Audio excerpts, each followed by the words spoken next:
So I should explain before we continue. We're out of time, and or Blackboard, whichever I upload these on, only accept videos of a certain length. So I try to keep it under 25 minutes. We were going to go over if I kept going on. All right, so we talked about Gallup poll, the trust in government. So what is the nature of ethics? What is the nature of ethics?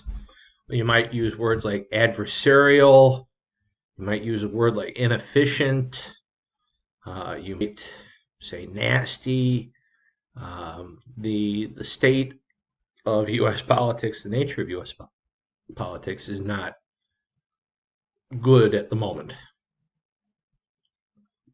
It is maybe divisive, might be another word, but that's politics. That's not the government. So you can take politics out of government. You can take government out of politics. They are not the same thing. Don't think they're the same thing. The Supreme Court, for instance, functions probably the most apolitically of any of the branches. Sure, the justices have their own particular leanings. Ruth Bader Ginsburg, for example, is a very liberal justice. Clarence Thomas, on the other hand, is a very conservative justice. So, I mean,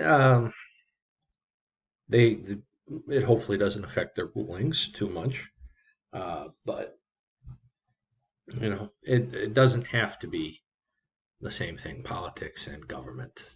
Now, how do we get politics out of the U.S. Congress and White House, you ask me? I don't know. That's above my pay grade. So there are some who argue that politics is decisions made in an environment of conflict, while others, including political scientist Harold Lasswell, and don't worry about that. I'm not one of those.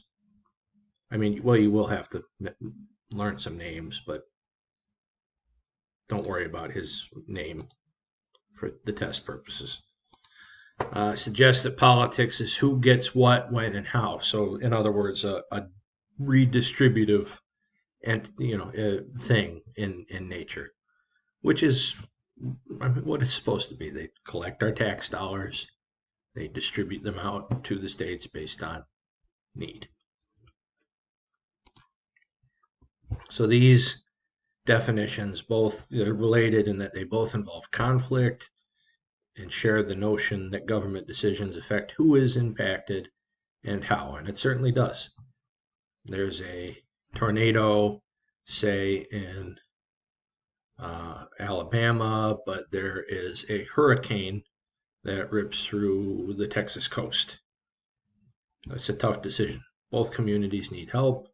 A president might say, well, the Texas coastline is exponentially more devastated and needs more help and resources than the town in Alabama.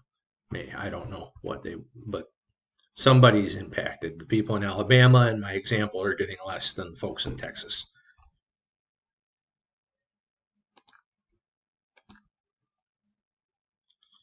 So this notion, this distributive notion here of who gets what, when, and how really gives you the connection between politics and power. Who gets what says something about who has the power. So like in my example of a moment ago, the president deciding that, well, Texas deserves more resources because it was torn up pretty bad compared to the town in Alabama that had the tornado. Well, the president there has the power to call out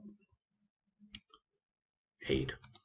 When one gets what one wants says something about how important that individual or group is, just how much power the person or group has. So that's self-explanatory, I think. So how the power is obtained speaks to the strength of the individual or the groups involved.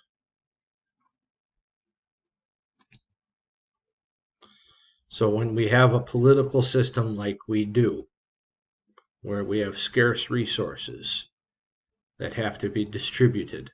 There are always going to be varying groups who compete to determine who gets what, how much they get, under what circumstances they get it. These are interest groups largely in the U.S. Congress. I interned for one for a summer. That was interesting. They did take me up to the Hill. And I was lobbying for not by myself, I was lobbying for the passage of a bill that would mandate that my client's concrete would be used to reinforce homes in Florida against hurricanes. So the federal government would have to spend less money rebuilding every time one of those came through. Didn't pass. But again, it's a competition. It's a fierce competition. So this usually means if one group derives benefits, others bear costs. So Texas, in the earlier example, is being rebuilt from this fictional hurricane, but they've used tax dollars from Illinoisans, from Iowans, from Nebraskans, Alaskans to pay for that. So we bear the cost of that cleanup. Public policies then are those laws that governments make, government, just ours, makes within the context of the political process. So we really only need to look at the opposing views that we get oftentimes in policymaking arenas like the Congress and city councils and state legislatures to see this in action. So like healthcare reform back in the Obama administration.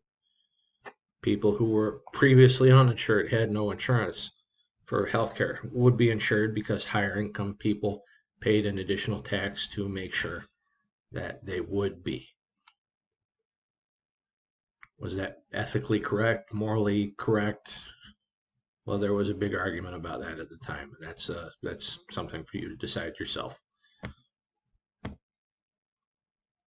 So patients and taxpayers, insurance companies each acted differently regarding this mandate, Obamacare. So some said those involved in the conflict, some argue that those involved in the conflict are considered actors. So the patients, the taxpayers, the insurance companies, they're actors in the conflict. Those people who sit on the sidelines and observe, so maybe people who already had health care and weren't affected by this policy, are spectators, and that's how they are divided up. So considering the roles here of actors and spectators in the political process, really it means politics becomes a mobilization of bias. A mobilization of bias. So actors will attempt to show spectators why they should care about and become actively involved with the conflict, whatever it is, healthcare, foreign aid, welfare.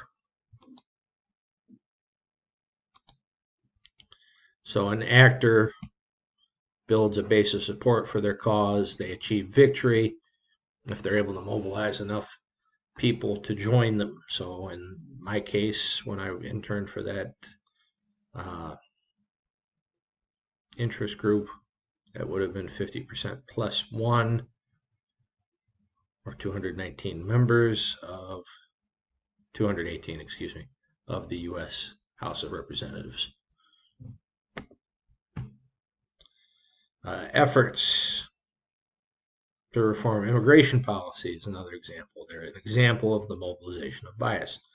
So some groups seek, and still do, to open U.S. borders to more immigrants. So they might bring non-immigrant groups to their side by showing how immigration divides families. Look, here's, Susie and her grandma. Dad couldn't get into the country. That's terrible. We need to do something to reunite this family. Some say that maybe less restrictive immigration controls increase unemployment in economic sectors such as agriculture, blue-collar labor. Hey, they're taking American jobs by coming over here illegally. We can't get jobs farming, we can't get jobs working in low-skilled fields because the immigrants have taken them. You've heard these arguments, I'm sure, if you've ever watched the news. Oh.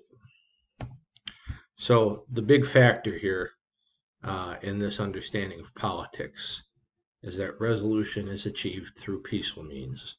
That is the political process. When a conflict becomes violent, politics has failed. All right. So the riots we've seen over the summer, that's a failure of the political system. Certainly, it is. So that wraps up the introduction. This introduction was of my creation. So this isn't going to be in your book. The next unit we're moving on to is Magna Carta. That is also a unit of my creation, so it won't be in your book. And we'll get into the book after that.